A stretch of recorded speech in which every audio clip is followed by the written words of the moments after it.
අපි කටපාඩම් කරන ළමයිනේ. ඒ කියන්නේ අවුරුදු දැන් මට අවුරුදු 15. කියන්නේ අපි අවුරුදු 15ක් අපි අවුරුදු 10ක ඉඳන් ඉතින් කටපාඩම් කරලා එක්සෑම් පාස් වුනේ. එතනින් එහාට එන ළමයි එහෙම නොවෙන්න ඕනේ. ඒ කියන්නේ අපිට හිතලා දෙකනේ සයන්ස් පැත්තෙන් ගත්තොත් අපිට හිතලා දේවල් කරන්න. ඒ කියන්නේ අපේ දෛනික ජීවිතේට ඒක පාවිච්චි කරන්න බැරි වෙන්න පුළුවන් නේ. ඒත් ඉස්සරහට එන ළමයින්ට ඒක පුළුවන් වෙන්න ඕනේ. අනිත් එක ඒ ළමයින්ගේ ඉංග්‍රීසි ඉම්ප්‍රූව් වෙන්න ඕනේ. ඒ කියන්නේ සාමාන්‍යයෙන් අපිට ෆොරින කෙනෙක් දිහා බලලා කතා කරන්න බෑනේ. දැන් ඉස්සරහට එන අලුත් සබ්ජෙක්ට් වල ඒ ළමයින්ට අලුත්ම පාත් එකක් හොයලා දෙනවා. ඒ කියන්නේ 9 වසරේ ඉඳන් ඒ ළමයින්ට ඒ ළමයි මොනවද කරන්න ඕනි කියන එක තේරෙනවා.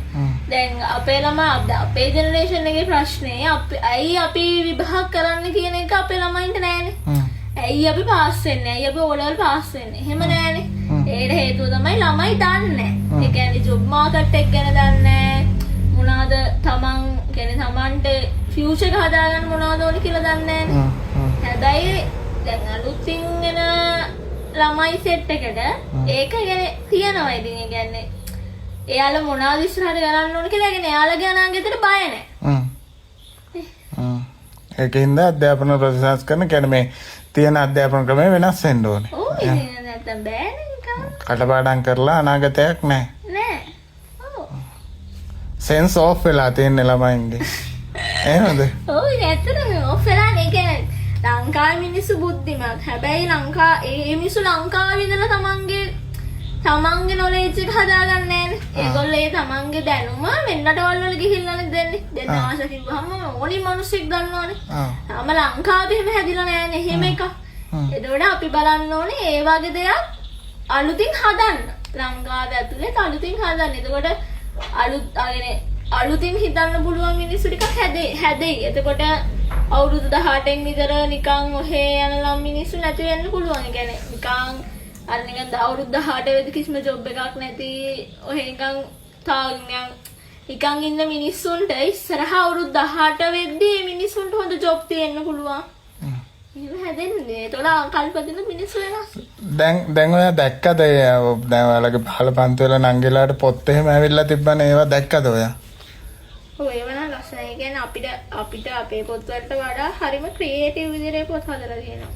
ඒ කියන්නේ අනිත් ළමයින්ට ඒ කියන්නේ එතන පන්තියේ දැන් අපි අපේ පන්තිය අන්තිමය කියලා ළමෙක් ඉන්නෝනේ. පන්තියේ පළවෙනිය කියලා ළමෙකුත් ඉන්නවා. ඒතර පන්තිය අන්තිමය කියන ළමයි සමහරක් විට ඇත්තටම ගණන් ගන්නෑනේ. ඒ ළමයාගේ සමහරක් විට ඒ ළමයාගේ හිඩන් ටැලන්ට් තියෙන්න පුළුවන් අපි දන්නේ නෑනේ. ඒ කියන්නේ ඉගෙන ගන්න එකම නෙවෙයි. ස්පෝර්ට් අතින් එහෙම මොනාම හරි තියෙන්න පුළුවන්නේ. සමහරක් විට ඒ ළමයාත් එක දැනගන්න තියෙන්න පුළුවන්. එතකොට ඒ අධ්‍යාපන ප්‍රතිසංස්කරණය මම දැකපු විදිහ හදලා තියෙන්නේ පන්තිය දක්ෂම ළමයාට ලියන්න හදන්න පුළුවන් විදිහට වගේම හෙමින් වැඩ කරන පන්තිය අන්තිම ක්ලාස් එකේ අන්තිම ළමයාට පුළුවන් විදිහට මේක හදලා දෙන්න. ඒක හොඳයි ඉතින්. අපිට එහෙම නෑනේ. ඉතින් අපිට ඒ වගේ chance එකක් නෑනේ. අපි දැන් A level වල ගම්ම පරණ සිලබස් නේ යන්නේ. එතකොට එතනින් ඉස්සරහට අපි සමාජයට යද්දි මේ අපි අලුත් අධ්‍යාපන සංස්කරණ තිබිච්ච ළමයි එක්කනේ ගැටෙන්නේ. ජොබ් එකකට ගියා. එතකොට සමහරක් වෙලාවට අපිට වඩා ඒ ළමයින්ගේ අර ගට් එක තියෙන්න පුළුවන් කිසිම දෙයකට බය නැති. ඉංග්‍රීසි උනත් ක්‍රියේටිව්. ඔව් ඒක. හැමදේම මේ ළමයින්ට තියෙන්න පුළුවන් ඉතින් අපිට වඩා. අපි අවුරුදු 18ක් වෙනවා කියන්නකෝ. එතකොට සමහරක් වෙලාවට අපි තැනකට හිර වෙන්න පුළුවන්. අපි මොනවද ඉස්සරහට කරන්නේ. ඒ කියන්නේ සමහර ළමයින්ට O level fail වෙන්න පුළුවන්. එතකොට දැන් O level fail වුණාම ඒ කියන්නේ දැන් science maths වගේ stream එකකින් යද්දි ස්කෝල වලින් කියනවානේ අඩුම තරමේ يعني ගණන් වලටත් ඒකක් තියෙන්න ඕනි කියලා. එතකොට දැන් සමහර ස්කෝල වල W9 ගත්ත ළමයාට එතන fail විදිහෙන්න ගන්නෙ. හැබැයි ඉතින් ඒ ළමයාටත් ඇත්තටම ඒ ලෙවල් කරන්න පුළුවන්. ඒත් ඒ ළමයා එතන මානසිකව වැටිලා එතනින් එහාට එයා බලන්නේ නැහැ මොනවද අපිට ඉස්සරහට කරන්න පුළුවන් කියලා. ඒ කියන්නේ මැදකදී හිර වෙනවානේ. තව අවුරුදු 20 30ක් ඉඳලා 18ක් ඉඳලා 20 30ක් 40ක් ඉඳලා ජීවත් වෙන්න පුළුවන්. ඒතර එතනින් එහාට මොනවද කරන්න ඕනි තමන් කොයි විදිහටද යන්නේ කියලා පාත් එකක් තාම ළමයි දැන් මේ කාලේ යන ළමයින්ට නැහැ. ඒ කියන්නේ මොනවද ඉස්සරහට කරන්න ඕනි කියලා නැහැ. දැන් අධ්‍යාපන ප්‍රතිසංස්කරණ වල හැටියට ඉතින් ඒක එහෙම වෙයි කියලා මම හිතනවා. එහෙම මේ අලුත් පාත් එකක් ඒ ළමයි අතරමං වෙන එකක් නෑ කියලා. නෑ ඔය කියන්නේ දැන් අපි දන්න විදිහට හැම ළමයාම මැත්ස් කරලා ඉංජිනේර කෙනෙක් වෙනවා බයෝ කරලා මෙඩිසින් යනවා එහෙමනේ. දැන් ඊට වඩා තියෙන්න පුළුවන් නේ ડોක්ටර් කෙනෙක්ට වඩා සල්ලි හම්බ කරන්න පුළුවන් චෝ පොණි තරම් ලෝකේ තියෙනවා. ඉංජිනේර කෙනෙක්ට වඩා සල්ලි හම්බ කරන්න පුළුවන් චෝ පොණි තරම් තියෙනවා. එතකොට ඒ අර දැන් අපේ ලංකාවේ වැඩේ තියෙන ආර්ට් ටෙක් වගේ සබ්ජෙක්ට් වල අර පහත් කරලා කතා කරන්නේ. ඒ කියන්නේ එහෙම හොඳ නෑ අර ඒ කියන්නේ ෆේල් වෙච්ච ළමයි තමයි කර එහෙම කියලානේ කියන්නේ. එතකොට දැන් ඒ වගේ ඒ කියන්නේ ඒ ජොබ් මාකට් එක අපි දකින්න දේවල් වලට වඩා තව ගොඩාක් තියෙනවා කියලා ඉස්සරහින් ළමයි දැනගනි. ඒ කියන්නේ දැන් අපි මේ ප්‍රතිසංස්කරණත් එක්ක ඉගෙන ගන්නකොට ඒ ළමයින්ට අවබෝධයක් තියෙනවා තමයි මොනවද කරන්න ඕනේ. තමන් දැන් එයාලා 9 වසරේ තියාලා තෝර ගන්නවා මං හිතන්නේ. එතකොට ඉතින් ඒගොල්ලෝ එන්නේ ඔක්කොම දැනගනි මොනවද මං ඉස්සරහට මොනවද කරන්න. ඒතකොට එයාලගේ මාර්ගය පැහැදිලි. දැන් තාම අපේ එහෙම නෑනේ. අපේ එහෙම නෑනේ. අපි බලන්න ඕනේ ඕලෙවල් ඉවර වෙලා ඊළඟ ඒලෙවල් මොනවද ගන්නේ. එතනින් එහාට තමයි බලන්න ඕනේ මොනවද අපේ පාත් එක කියලා. එතනින් يعني ඒ ලෙවල් වලින් අපි හදාගන්න පාත් එක අපි කැම්පස් ගියාට පස්සේ ඒක වෙනම එක يعني ඒක ප්‍රශ්නයක් නෑ. දැන් ඒ ලෙවල් කාලේ අපි අර ටිකක් බයෙන් ඉන්න සමහරක් වෙලා දැන් ලංකාවේ ප්‍රශ්නේ ඒ කියන්නේ නෑනේ කිසි සපෝට් එකක්. يعني සපෝටිව් නෑනේ. ඒ කියන්නේ වැරදින ගන්න බලන් ඉන්නේ හැමෝම. ඒකට ඒ වගේ දේවල් එහෙම නැති වෙයි. ඒකට තමන්ට තනියෙන් හිතලා දෙයක් කරන්න පුළුවන් කිසිම බයක් නැතුව. ඒක නිස්සරහට.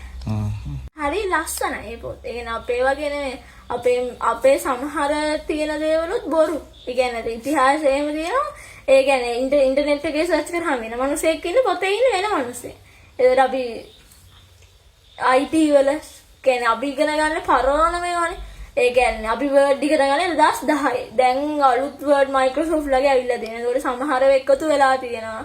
ඒවා අපි දන්නේ නැහැනේ. අපි තාම ඉගෙන ගන්න අර 2016 පරණ සිලබස් එක. එතකොට දැන් ඔය IT සිංහල පොතේ මම දැකලා තියෙනවා මේ දැන් IT එකේ පාවිච්චි කරන සමහර වචන සිංහලයට පරිවර්තනය කරලා තියෙනවා. දැන් මවුස් එකට මූසිකේ කියනවා. ඒක ගැන ඔයා මොකද කියන්නේ? ඒ කියන්නේ මෙහෙමයි. ඒ IT වල බ්‍රෝන් ලැන්ග්වේජ් එක ඉංග්‍රීසි නේ. එතකොට සාමාන්‍යයෙන් කියන්නේ IT කියන එක සිංහල මාධ්‍යයෙන් ගන්නන්න නැත්තම් තමයි හොඳ. ඒ කියන්නේ ඉංග්‍රීසි මීඩියම් වලින් කියන්නේ ඉංග්‍රීසි මීඩියම් ලේසි. ඒ කියන්නේ සිංහල මීඩියම් කරන ළමයෙක්ට ඉංග්‍රීසි වලින් පේපර් එක ලියන්න පුළුවන් සිංහලෙන් ලියන්න පුළුවන්. දැන් මූසිකේට මවුස් එකේ සිංහල මීඩියම් වලට කිසි ප්‍රශ්නයක් නැහැ ලකුණු දෙනවා. හැබැයි ඒ කියන්නේ IT ඉංග්‍රීසි මීඩියම් වලින්ම තියෙනක හොඳයි. සිංහල මීඩියම් නැතුව. එතකොට ඒ කියන්නේ අනිත් එක අලුත් softwares අවිලා තියෙනවා. දැන් Microsoft ල විතරනේ අපි දන්නේ. ඊට වඩා තව ගොඩාක් තියෙන්න පුළුවන්. තියෙනවා ඇතිනේ.